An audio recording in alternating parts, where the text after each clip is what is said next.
थांनाय बावैसो सान सिगां बाक्सा जिल्ला सिंनि सालबारि महकुमानि बेन्दोंआव थानाय बारापेटा गामिनि भूमिधर दासनि फिसाजो संगिता दासनि मेगननि बेरामखौ डाक्टरजों नायजानो थाखाय बिपिएफ हानजाया राङारि अनसुंथाइ होनायजों लोगोसे उननि समाव फाहामथायनि बिबानखौ लानायनि खोथाखौ फोरमायदोंमोन।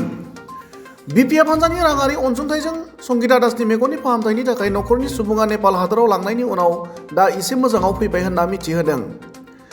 बेबायदि समावनो बिपिएफ हानजानिफ्राय फिन संगितानि नखराव खौरां लाहैनायजों लोगोसे संगितानि मेगननि चेकआपनि थाखाय फिन नेपाल हादराव थांफिननांगौ जानायाव राङारि अनसुंथाइ हैदों। गुबुन फारसेथिं फिसाजोनि मेगननि बेरामखौ फाहामथायनि थाखाय बिपिएफ हानजाया बेफोरबायदि राङारि अनसुंथाइ होनायखौ भूमिधर दासआ गोजोननाय फोरमायदों। नमस्कार, मोर नाम श्री भूमिधर दास। ইয়াৰ আগত জানুৱাৰী মাহত মোটামুটি মই এটা নিউজ কৰিছিলোঁ। নিউজটোত হাগ্ৰামা ছাৰে মোৰ ঘৰত এটা দল পঠাই মোক আৰ্থিকভাৱে যিখিনি সহায় কৰিছিল আৰু সেই টকাৰে আমি নেপালত গ'লোঁ। নেপালৰ পৰা আহি আজি প্ৰায় একমাহ হয় আৰু একমাহ পিছত আমাক যাবা দিছে। গতিকে ছোৱালীটোও মুখৰ পৰা অলপ গম পালোঁ হ'লে অসুখটো অলপ ভালৰ ফালে আহিছে। গতিকে আজিও হাগ্ৰামা ছাৰে এটা টিম পঠিয়াইছে মোৰ ঘৰলৈ। তে মই হাগ্ৰামা ছাৰক কেনেদৰে মই যে সন্মান বা ধন্যবাদ জ্ঞাপন কৰিম মই ভাষাই বিচাৰি পোৱা নাই। এইখিনিয়ে মোৰ ক'ব লগা। लोगोसेनो संगितानि मेगननि फाहामथायाव राङारि अनसुंथाइ होनाय बिपिएफ हानजानि दैदेनगिरिया खौरां बिजोङाव ओरैबायदि बुङो। जों दिनै भूमिधर दासनि न'आव बिथांनि अनजालि फिसाजो संगिता दासआ बेसेबा गोबाव मेगननि रगआव भुगिनानै दिनै मेगन थाइनैबो नुयै अबस्थायाव फैबायमोन। बेखौ निउसनि गेजेरजों जोंनि दलनि मुरब्बी बा आगुनि जोंनि चिफ मानगोनां हाग्रामा महिलारिया बिथांनि नखराव जोंनि बिपिएफ दलनि हानजाखौ थिनहरनानै थांनाय बाराव मोनसे एसे रांनि अनसुंथाइ होलांदोंमोन आरो बेजोंनो बिथांमोनहा नेपालाव थांनानै ट्रिटमेन्ट लाहैदोंमोन।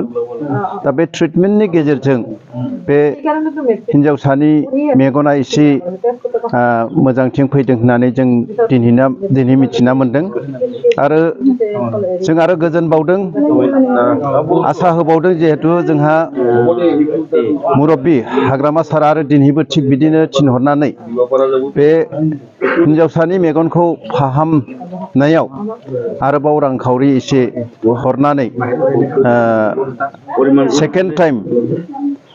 सेकेन्ड टाइम आरोबाव ट्रिटमेन्ट लाहैनो थाखाय बिथाङा मोनसे राहा खालामना हरदों।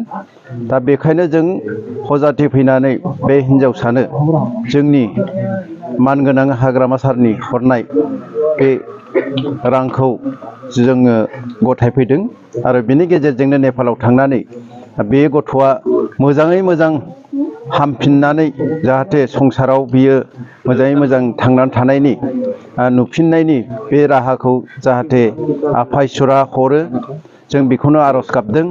निस्सय जोंबो गोजोनदों बेफोरबायदि दुखुथिया नखराव बेफोरबायदि सासे दावगाफुनाय हिन्जावसा बे क्लास 10आव फरायनाय हिन्जावसाया दिनै लामा ससेयावनो मेगन नुयै जानानै हयथ' हालाय हाफायाव गोग्लैनानै दंमोन।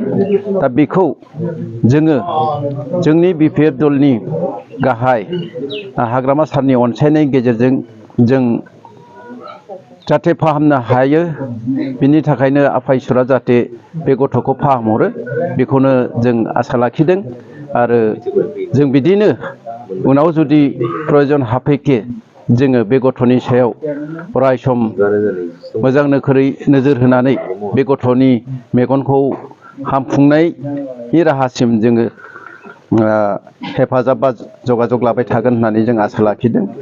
दा बेखिनियानो।